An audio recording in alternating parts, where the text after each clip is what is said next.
아멘. 예수님께서 승천하신 이후에 제자들에게 예루살렘을 떠나지 말고 성령을 받기 위해서 기도해라 라고 하는 명령을 내리셨는데, 사람들이 그 말씀에 따라서 마가의 다락방에 모여 기도하다가 성령을 받고 그 사람들이 모여들면서 교회가 시작이 됐습니다. 신약에 처음 등장한 이 교회를 우리는 초대교회다 이렇게 부릅니다. 그 교회는 주님을 따라 다니며 그분을 섬겼던 제자들도 있지만, 이들이 말씀 전하는 일과 기도하는 일에 전무할 수 있도록 그렇게 세운 성령과 지혜가 충만한 7 집사도 있었습니다. 신약의 순교자가 바로 예수님의 제자 가운데 나오지 않았어요. 최초의 순교자는 7 집사들 가운데, 7 집사들 성령과 지혜가 충만한 사람 가운데 한 사람인 바로 스데반이 최초의 순교자가 되었습니다. 스데반의 순교를 당하면서 교회가 말할 수 없는 핍박을 당하게 된 거죠. 성령을 경험한 초대교회 성도들은 정말 기쁨과 열정으로 주를 섬겼어요. 여러분 사도행전을 읽어보면 성령 행전이라고 말할 만큼 성령에 취한 사람들이 열정으로 그 주를 섬겼던 그 모습을 보게 되고, 예수 믿으면 이렇게 섬겨야 되는 거구나. 거기서부터 오늘 지금 여기에 내 모습이 얼마나 멀어졌나. 여러분 우리가 이런 것들을 그 말씀에 비추어서 우리가 새로운 도전을 받게 되는 거죠. 사도행전 2장 43절로 47절까지 보면 당시 초대교회 성도들이 어떻게 신앙생활을 했는지 아주 자세히 기록되어 있습니다. 성령 충만하고 나니까 주고 싶은 거예요. 하나 앞에 드리고 싶고 이웃과 나누고 싶고, 그래서 믿는 사람끼리 모여서 내 것 가리지 않고 함께 필요한 사람에게 나눠주며 살았고, 자신들의 재산을 팔아서 없는 사람들에게 나눠줌으로 말미암아 그때는 핍절한 사람, 가난한 사람이 없었다, 궁핍한 사람이 없었다라고 얘기를 합니다. 그리고 날마다 성전에 모여서 예배하는 게 너무 좋았고 기도하는 게 너무 좋아서 기도하는 일에 힘썼고, 성도들끼리 모이면 음식을 나누며 교제하고 이렇게 살아가다 보니까 교인들끼리는 물론 주변에 있는 사람들에게 정말 예수 믿는 사람이 다르다 칭찬받게 됐습니다. 그러다 칭찬을 받으니까, 그 성도가 칭찬을 받으니까 구원받는 숫자가 더해갔다. 아무리 안디옥교를 오고 싶어도 안디옥교에 가면 좋겠다 하는데 그 사람이 생각한다. 그 사람 거기는 아니다. 가고는 싶지만 아니다. 그게 복음 전도에 방해가 되는 거잖아요. 초대교회는 단 칭찬을 받으니까. 비이기적으로 살아가는데 안 좋아할 사람이 어디 있습니까? 싫어하는 이유를 보면 거다 이기적이라 싫어해요. 자기만 하니까. 그러다 베풀고, 너 필요해? 너 가져. 내가 필요해? 내가 갈게. 내 도움이 필요해? 그럼 도와주지. 누가 싫어하겠습니까? 초대교회 성도들이 성령 충만함을 받고 나니까 이렇게 살았습니다. 그런데 이런 성도들이 모여있는 초대교회에 박해가 왔습니다. 이때 우리가 그냥 듣기만 해도 얼마나 모범적으로 신앙생활을 한 거예요? 얼마나 열정을 가지고 하나님을 섬겼던 것입니다. 그런데 왜 초대교회에 박해를 허락하셨을까? 하나는 하나님의 명령에 대한 불순종입니다. 순종 가운데 불순종, 기뻐하는 가운데 불순종. 예수님은 성령을 받고 능력받으면 예루살렘에만 머물지 말아라. 사도행전 1장 8절처럼 오직 성령이 너에게 임하시면 예루살렘과 거기서 출발해서 그 다음 뭐예요? 유다와 사마리아와 땅끝까지 이르러 내 증인이 되라. 거기만 모이지 말고 흩어져라. 자꾸 나가라. 그 복음을 땅끝까지 전파해라 라고 말씀합니다. 그런데 성령 충만함을 받고 나니까 이게 웬일이야? 전에 맛보지 못했던 큰 기쁨, 그런 그 능력들이 나타나고 너무 신기하고 좋은 거예요. 그래서 자기들끼리 너무 좋은 거예요. 떠날 줄 모릅니다. 주님이 뭐라고 말씀하셨는지 다 잊어버렸습니다. 그냥 예루살렘에만 머물러 있습니다. 복음이 흘러가야 되는데, 전달되어야 되는데 멈춰버립니다. 교회가 이게 폐단이에요. 초대교회 다 좋은데 하나님이 하라고 하는 것, 왜 성령이 임하셨는데, 왜 너희를 모이게 했는데, 생명 살리라고, 너 살았지? 죽은 자들 살리라고, 왜 목장을 모이게 하는데, 우리끼리 너무 좋고 그게 아니라 모여서 은혜 받고 힘 얻어서 그럼 나가서 복음 전해. 근데 그게 너무 좋아. 나중에는 그게 목장 모임이 생명을 살리는 모임이 아니라 개의 모임이 돼버린다. 교회가 그렇다고 한다면 이건 문제가 있는 거죠. 주님이 흩으셨어요. 그러니까 하나님이 박해라는 방법을 통해서 그들을 흩어놓으셨습니다. 예수님께서 몇몇 제자를 데리고 산에 올라간 적이 있었습니다.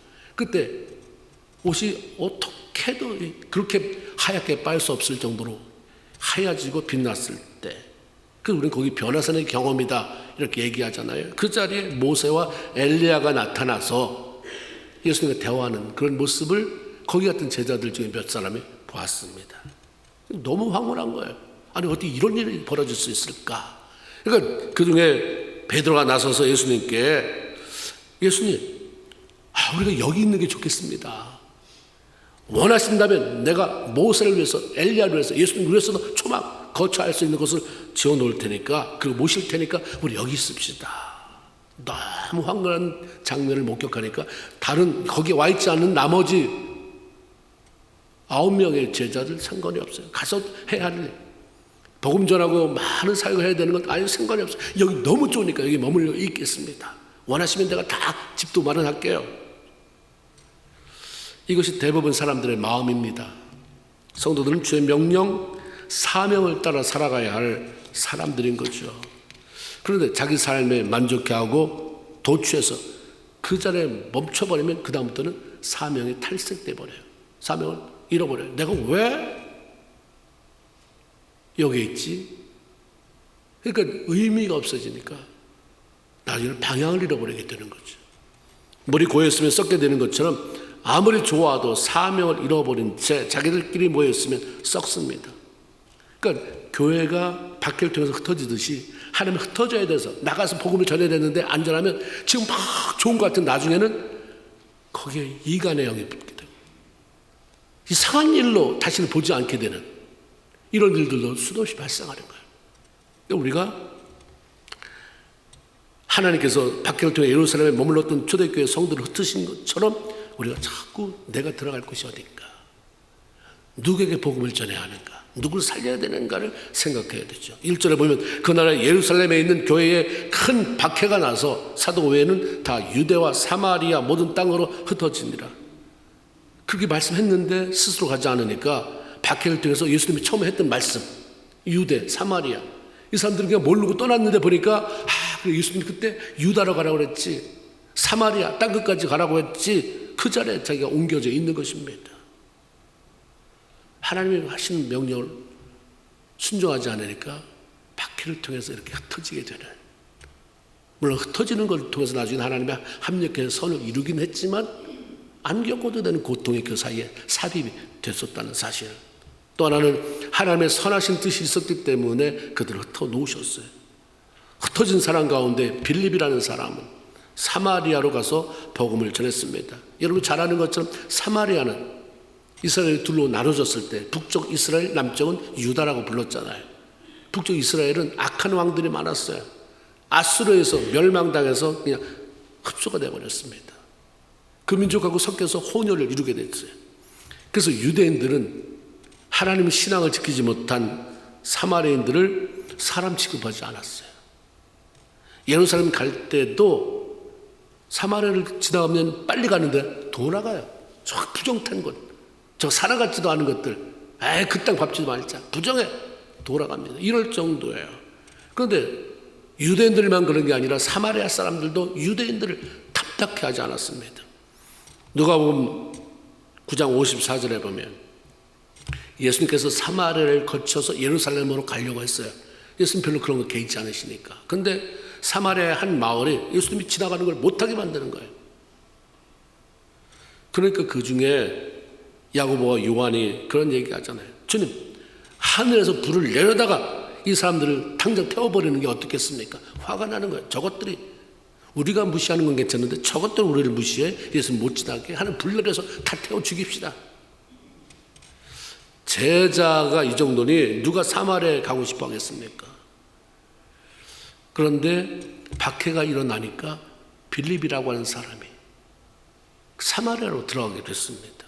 하나님은 박해를 통해서 구원이 필요한 사마리아 땅에도 복음을 전할 사람을 보내셨던 것입니다. 사도행전 11장 19절에 보면 그때 스데반의 일로 8장에서 한참 뒤로 가죠. 더 그때 이런 얘기가 나와요. 그때 스데반의 일로 일어난 환란으로 말미암아 흩어진 사람들이 베네게와 구브로와 안디옥까지 이르러.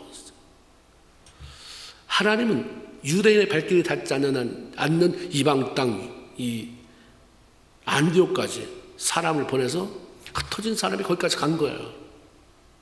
박해를 피해서 잡혀서 죽지 않으려니까 가다 보니까 안디옥까지 갔는데 복음을 전했습니다. 초대교회 박해라는 환란이 찾아왔을 당시에는 엄청난 위기의식을 느끼면서 두려워했습니다. 그런데 그 위기로 인해서 오히려 복음이 예루살렘 울타리 넘어서서 확산이 되어서 많은 사람을, 이방 땅에 있는 많은 사람을 살리게 되는 기회가 됐습니다. 이사야 45장 7절에 보니까 이런 말씀이 있습니다. 나는 빛도 짓고 어둠도 창조하며 나는 평화도 짓고 환난도 창조하나니 나는 여호와라 이 모든 일을 행하는 자 여호와다. 이렇게 말씀했습니다. 어떻게 하나님 빛을 졌다? 좋아요. 근데 어둠을 창조했다. 이것도 뭐냐? 평화를 지었다. 좋아요. 환난을 창조했다. 그럼 이게 뭐냐? 하나님이 창조한 것은 다 우리를 위한 거잖아. 우리를 유익하기 위해서. 태초에 하나님이 천지를 창조하시니라. 하나님을 위해서라면 안 창조해도 돼. 창조 굳이 안 해도 돼. 거기 하늘 짓고 땅을 짓고 뭐 바다를 짓고 이런 거 하나 필요 없어요. 근데 이제 거기다 사람을 만들 걸 생각하니까 사람들이 살 걸 생각하고 하나님 모든 환경을 만들어 놓으신 거잖아요. 창조의 사역은 다 사람에게 초점이 맞춰 있고 사람에게 초점이 맞춰진 창조는 다 좋은 거예요. 선한 거예요. 그런데 환란도 창조. 그러면 우리가 더 깊이 생각해 보면 하나님께서 허락하시는 이 환란, 삶의 위기나 환란은 반드시 그 끝이 유익하게 돼 있다. 하나님이 창조하셨다니까. 우리한테 유익이 없으면 환란, 네가 환란에 그 어려움이 있지 않으면 안 변하니까. 끔찍도 안 하니까. 예루살렘 교회 전도해야지. 알았어요. 지금 조금만 더. 대답은 기가 막히게 하잖아요. 성령 충만, 더 충만, 더 충만. 갈게요. 지금 그 정도면 됐는데 지금 더 충만 안 해도 돼. 지금 있는 것만 나눠 가서 갔다 다시 오더라도 꼼짝을 안 하니까 밖으로 확 바람을 부니 태풍을 부니까 그냥 원치 않아도 떠밀려가게 되는. 그러나 그 끝은 복음 전파. 하나님의 환란을 창조했다고 한다면 우리 삶 속에 어려움이 와도 그 끝은 아주 유익한 것입니다. 그러니까 그것을 미리 내다보는 사람. 말씀을 알고 말씀 내 안에 불이 붙으면 그게 내다보여지잖아요. 환란도 하나님 창조하셨다고 하는데 하나님 창조한 환란이 우리 집에 왔다, 내 사업대에 왔다. 그럼 뭔가 유익을, 이걸 통해서 뭘 태우시려고 하나, 뭘 어떻게 하나님을 바꾸시려고 하는가, 어떻게 깨트리려고 하시는가. 그렇기 때문에 그게 오면 그 삶이 우리 삶에 유익이 되도록 하나님 앞에 엎드리는 거죠. 날 살피는 거예요. 혹시 내 삶에 뭐가 문제가 있어서 하나님 더 축복하시고 싶은데 여기서 멈춰질까 봐 하나님 나에게 이런 기회를 주시나, 내 내면을 청소시키고 더 넓히려고 이런 기회를 허락하시나, 날 살피는 거예요. 그리고 회개하고 또 기도하면서 기다려야 하는 거죠. 박해로 인해서 사방으로 흩어진 사람들은 스데반이 복음을 전한다는 이유, 그 한 가지 때문에 돌에 맞아 죽는, 그냥 칼에 못 베어 죽는 게 아니라 죽을 때까지 돌을 던지는 거잖아요. 하나님을 모욕한 사람들 죽이는 방법이에요. 결혼하지 않은 처녀가 임신했을 때 죽이는 방법. 돌을 던져요. 이 사람처럼 거기 모였던 군중이 화가 나가지고 돌을 던져서 피 흘리거나 말거나요. 그런데 이게 수북히 쌓이면 그냥 그대로 생매장 아닌 생매장이 되는 거잖아요. 스데반이 돌에 맞아 죽는 끔찍한 것을 다 목격한 사람들이에요. 이 사람들이 흩어진 사람들 아닙니까? 그러니까 우리가 복음을 전하라고 애쓰는데 스데반이 저런 사람 없다. 저런 사람이 목숨 바쳐서 어떻게 하나님 앞에 봉사하고 복음 전하고 수고했는데 저걸 못 지켜주시나? 그럼 나도 저런 똑같은 경우를 만난다고 했을 때 하나님이 손 떼고 계시면 나는 뭔가? 그러니까 그런 생각하면 예수 믿는 거 포기해야 돼요. 복음을 전하는 것 환멸과 실망, 두려움 느끼고 예수를 떠나야 합니다. 그런 게 오면 많은 사람이 그냥 우르르 흩어져 버리잖아요. 그러니까 주님이 하시는 일은 너 일로 나와봐. 한번 이렇게 해보자. 이렇게 안 하세요. 불을 질러보면 안 되는 거예요. 그냥 불을 한번 휙 질러보면 검불, 종이쪽 같은 신앙은 다 타버리는 거예요. 뭐라고 안 해도 자기가 자기 입으로 그냥 스스로 고하게 된다 말씀하잖아요. 그런데 이들은 줄 떠나지 않았어요. 물론 박해가 왔으니까 피해 가야 되잖아요. 나 없다고 그래. 나 없는 거야. 난 여기에서 그냥 내가 장사를 하든지 아니면 여기서 딴 일을 하든지 뭘 먹고 살 궁여 대책을 마련하고 여기서 살아야지. 나 이제 복음하고는 상관없어. 예수하고는 상관없어 해야 되는데 오히려 흩어진 곳에 가서 얼마나 열심으로 자신의 목숨을 걸고서 복음을 전했는지 모릅니다. 그로 말미암아 수많은 사람들이 하나님의 자녀가 됐고 교회가 세워지잖아요. 안디옥 교회 같은 경우도 그런 거예요. 흩어진 사람이 가서 복음을 전하고 결국 교회가 되고 교회가 되니까 나중에는 바나바를 파송하고 거기서 최초의 선교사가 파송되고 이런 일이 생긴 거 아닙니까? 어떻게 그렇게 할 수 있었는가요? 앞에서 돌 맞아 죽는 복음 전하며 죽는 걸 묵독했는데 어떻게 잠깐의 그런 어떤 틈도 주지 아니하고 복음을 전하는 그런 일에 목숨을 걸 수 있었을까? 그 하나는 그들 모든 사람들의 마음에 불이 붙었기 때문입니다. 불이요, 불. 불은 파워를 일으킵니다. 그 성령 오셨을 때 그 성령의 임재를 두 가지로 표현하잖아요. 그 파워 강한 바람 같은 불 같은 성령, 불. 흩어진 사람 마음속에 누구도 끌 수 없는 성령의 불을 간직했어요. 성령을 체험하니까 체험 안 할 때는 좋으면 그냥 해요. 내가 내 마음이 싫으면 뭐 시험 들었다. 아니 좀 다 귀찮아.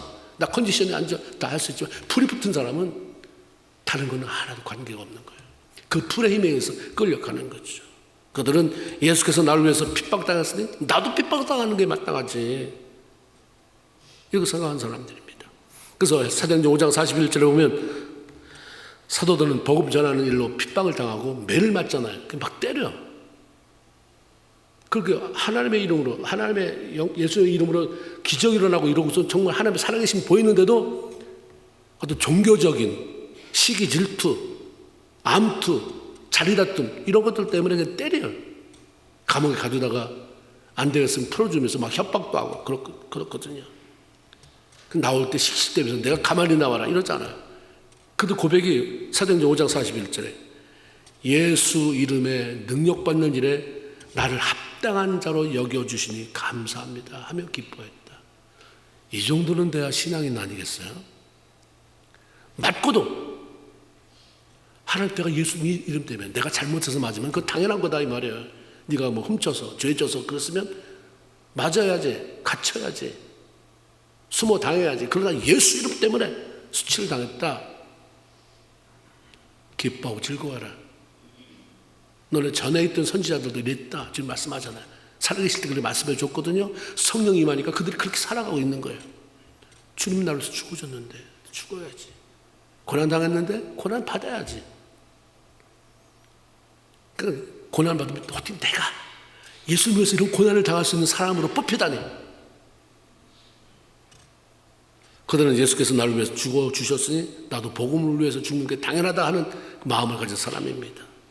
사도행전 20장 24절에 내가 달려갈 길과 주 예수께 받은 사명 곧 하나님의 은혜의 복음을 증언하는 일에는 그것을 마치려 하면은 나의 생명조차도 귀한 것으로 여기지 않는다. 이게 사도 바울의 고백인데 흩어진 사람들 모두의 고백이에요. 불을 가진 사람들의 마음의 고백이 이게 있었습니다. 그러니까 그들이 들어가는 곳마다 어디든 상관없이 복음을 전했고 박해, 죽인, 죽여. 나 원해.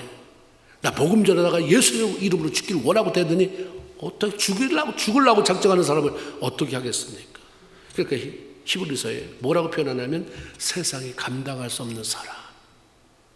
아무리 건드려도 흔들리지 않는 사람. 조금만 건드리면 금방 삐치고 뛰쳐나가고 그런 인생이 아니라 그런 신앙이 아니라 불이 있어가지고 건드려 또 쓰고 그래서 의인은 7번 넘어져도 8번째 일어나거든요. 오뚜기 같은 계속 일어서는 신앙을 견제가는 거죠. 불이 있었기 때문에 이들을 포기할 수 없었어요. 또 하나는 영혼에 대한 거룩한 부담이 있었기 때문에 얘들은 어느 곳에 가든지 복음을 전했던 거죠. 내가 복음을 전하지 않으면, 복음을 들어보지 못했던 저 사람 구원받지 못하고 저 영원히 지옥 간다, 이런 사실에 대한 부담감이 있었던 거예요. 성도에게 이런 게 있어야, 정말 구원받은 사람은, 구원의 감격을 가진 사람은 남의 영혼에 대한 관심도 있는 거죠. 그에 대한 부담. 저러다가 세상에 척기 잘 나간다고 다 차지한 것처럼 왔는데, 저러다가 언제 죽을지 모르는데 죽어서 지옥 간다면 저 인생은 도대체 뭐냐. 그러니까 영혼에 대한 부담, 불쌍히 여겨서 그 사람의 구원을 위해서 기도할 수밖에 없는 것이고, 기회가 되면 나가서 복음을 전할 수밖에 없는 것입니다. 제가 어떤 간증을 이렇게 보니까 거기에 짧게 이런 게 써 있어요. 한국 전쟁 당시에 거제도 포로 수용소에서 풀려나온 분이에요. 그분이 지금 이제 돌아가셨겠죠. 그 사람 얘기라고, 이게 실화 간증이라고 이렇게 짧게 쓴 걸 어디서 제가 읽었는데, 그 사람은 북한에 살 때 허구한 날 술에 찌들려 있었고 술주정뱅이로 살았대요. 술 먹는 날에는 그냥 한바탕 난리를 치고 집안에 있는 거 다 깨트리고 난장판으로 만들어 놓고, 그러다가 지풀에다 이제 지치면 골아 떨어져 자는 그런 삶이 매일매일 거의 날마다 있었다고 그래요. 그럴 때마다 아내는 안 맞았겠어요? 아내는 부엌 한 구석에 쭈그리고 앉아서 눈물을 흘리면서 기도를 하더래요. 그리고 찬송을 하는데 매일 똑같은 찬송만 하는 거예요.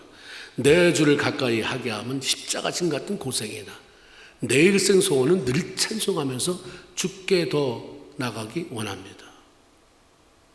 또 이 찬양, 또 이 찬양. 술 중독자요. 주정뱅이인 남편의 횡포가 한두 번이 아니었지만 이런 일이 있을 때마다 신앙심이 깊은 아내는 이렇게 찬송하고, 그리고 자기 마음을 추스리고, 그러다가 남편이 불쌍한 마음이 들어, 하나님, 내 남편이지만 나도 어떻게 못합니다. 지옥 가는 거 막을 수 없잖아요. 내가 구원해 주세요. 하나님, 저 영혼을 살려주세요. 기도하면서 그렇게 힘든 시간을 넘어갔다고 그래요. 그러다가 남편이 전쟁에 끌려간 거죠. 끌려갔다가 포로가 되어서 거제도 포로 수용소에 갇히게 된 거예요.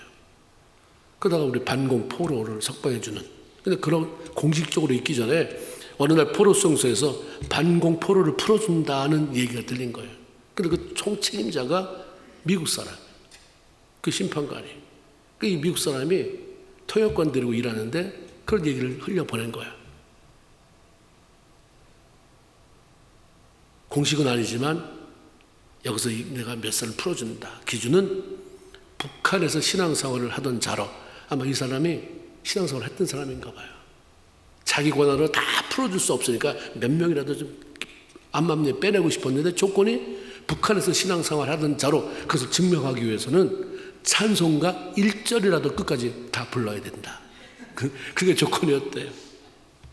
근데 이 사람 살고 싶잖아요, 이 남편이. 그래서 앞으로 나가는 도중에 자기가 문제가 있다는 걸 느낀 거예요. 아내가 부르는 찬송을 여러 번 들었지만 중간쯤 듣다가 잠에 골아 떨어졌기 때문에 반 뺏기 모르는 거예요. 이걸 1절을 다 완주해 내야 되는데 반 뺏기 모르니까 이게 너무, 그래도 살아야 된다. 일단은 나가자. 뭐 어떻게 되겠지. 나갔어요. 막 떨리자. 얼마나 떨리겠어요. 이게 살라고 나갔는데 너 거짓말 쳤다고 그러면서 거기서 죽을지도 모르잖아요. 포로 수용소에서 얼마나 많은 일들이 난무합니까. 나갔어요. 살려가는 욕심에 용기를 내서 미국 심판관 앞에서 찬송 부릅니다. 내 주를 가까이 하게 함은 십자가 진 같은 고생이나, 여기까지가 끝이에요. 그 다음 모르는 거예요. 근데 어쨌든 1절을 완주해 내야 되잖아요. 그 다음 가사는 나도 잘 모르니 목숨만 건지길 원합니다. 이렇게 불렀대요. 그게 나온 거예요. 너무 간절하니까. 그 다음 가사는 난 모르지만, 그러니까 미국 사람이니까 그냥 불렀겠죠. 근데 옆에 있는 통역관이 그렇게 웃더라는 거예요. 배꼽을 잡고 막 웃는데 어쨌든 한 절을 완주해 내니까 미국 심판관이 통과. 그래서 그 사람이 나왔다는 거예요. 그래서 목숨을 건졌는데 그 사건 이후에 마음에 변화가 생기는 거예요. 남편 구원해달라고 한 아내의 기도가 막 이제 일하기 시작하는 거지. 하나님이. 거기서 북한에서 예수 영접했으면 좋았을 건데 포로가 되어가지고 거기까지 쫓겨나와가지고 거기까지 흩어져 나왔다가 거기서 이제 이 찬송을 부르고 그것도 반토막은 내가 간절히 살기를 원하는 마음을 붙여서 불렀는데 살았잖아요. 아내의 기도로 내가 살았구나. 하나님 살려주셨구나. 그리고 나서 그분은 나만에 남은 거예요. 철저히 회개하고 신앙생활하면서 장로님이 되셨어요. 연약한 아내의 남편의 구원을 위한 기도가 연약한 여인의 기도가 완악한 남편의 마음을 움직였습니다. 살렸어요. 완악한 건 내가 볼 때 완악한 거지. 하나님 앞에 아무리 완악해도 하나님 불면 날아가 버리는데 하나님이 고치시지 못할 사람 없고 하나님이 변화시키지 못할 사람이 없어요. 근데 그냥 하지 않았어요. 누군가가 그 사람을 위해서 기도해라. 누군가가 그 사람에게 복음을 전해라. 근데 하나님이 그것을 가장 옆에 있는 사람에게 찾는다 말씀하잖아요. 그래서 우리가 제일 먼저 가족 구원을 위해서 기도해야 되는 것이고 내 바로 옆에 사는 사람, 같은 직장에 다니는 사람, 내가 고용하는 직원들, 우리 친지들 위해서 기도해야 되는 것입니다.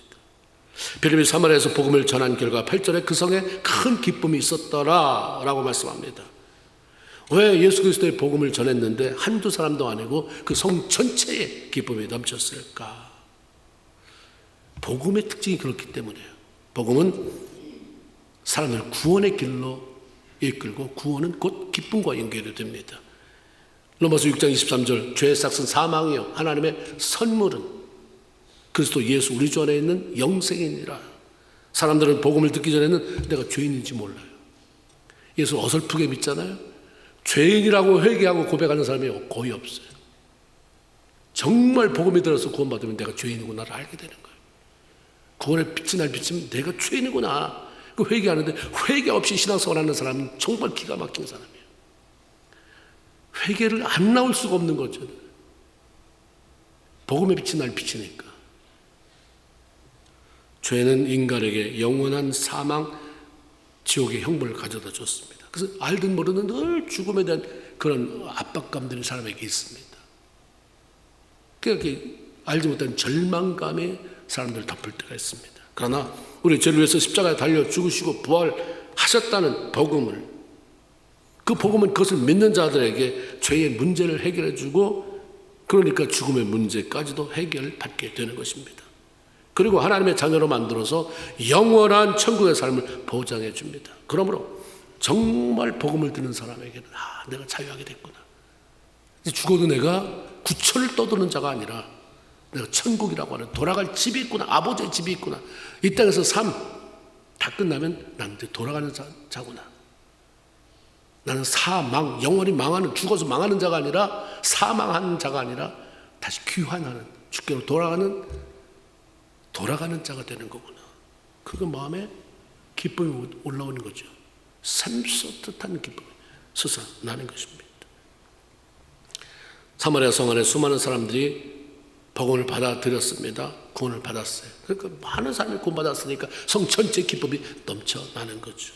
요한복음 15장 11절 내가 이것을 너에게 이루면 내 기쁨이 너희 안에 있어서 너희 기쁨이 충만하게 하려 합니다.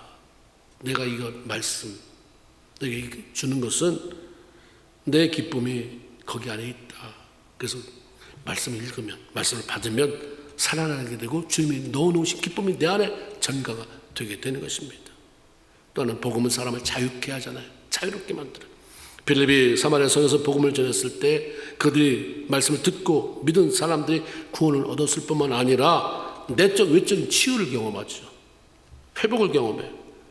풀려나가니까 자유함이 있잖아요. 7절에 보니까 많은 사람에게 붙었던 더러운 귀신이 크게 소리를 질러.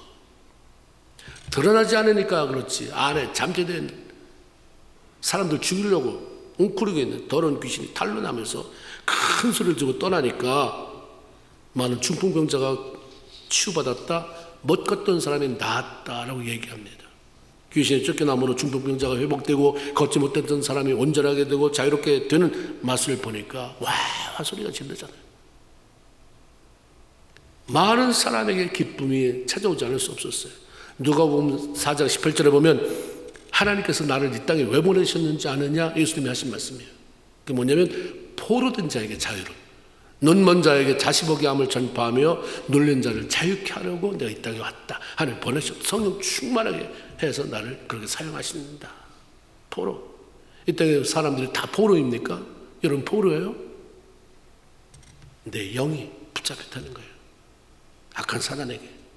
지금도 포로된 사람은 묶인 데서 헤어나오지를 못해요. 알코올 중독, 무슨 성 중독, 도박 중독. 묶여있죠. 포로가 되는 거죠. 포로가 되면 누가 끊어내주지 않으면 그 묶은 자가 끌고 달리는 대로 끌려갈 수밖에 없는 것입니다. 복음이 제대로 들어가니까 귀신으로 쫓겨나가게 되고 그에게 잡혀 포로가 되어 중독되었던 모든 것으로부터 자유함을 누리게 되고 치유와 회복을 경험할 수 있게 됐습니다. 그런 일이 생기니까 사마리아 그 성에 복음이 들어감과 더불어 큰 기쁨이 생겼다라고 말하는 것입니다. 복음을 전하는 것은 생명을 살리는 것입니다. 복음 전하는 것은 사람들에게 진정한 기쁨을 맛볼 수 있는 기회를 열어주는 것이에요. 우리가 비록 환난을 당해 흩어지는 일을 당하지는 않았다 해도 예수의 생명이 필요한 사람들, 복음이 필요한 사람에게 접근하세요. 없는데요? 그럼 기도하세요. 내 주변에 미국 사람이라 접근이 힘든데 하나님 그 사람 안 믿는 것 같습니다. 내 주변에 한국 사람 교회는 간다는데 내가 봐서는 예수 안 믿는 것 같아 보이는데 하나님 만나주세요. 그러면서 우리가 사람을 살려내야 됩니다. 안디옥교회의 존재 목적은 사람을 살려내는 것입니다. 교회 건물을 살려내는 게 아니라 여러분 한 사람 한 사람이 흩어져서 들어가서 사람을 살려내는 것. 이제 그런 귀한 삶을 감당함으로 말미암아 여러분에게도 큰 기쁨이 넘쳐나고 여러분에게도 살아계신 하나님을 매일매일 경험되어져서 승리하는 삶을 살아가게 되길 주의 이름으로 축원을 드립니다. 아멘. 아멘. 기도합시다. 이제 우리 한번 같이 기도합시다.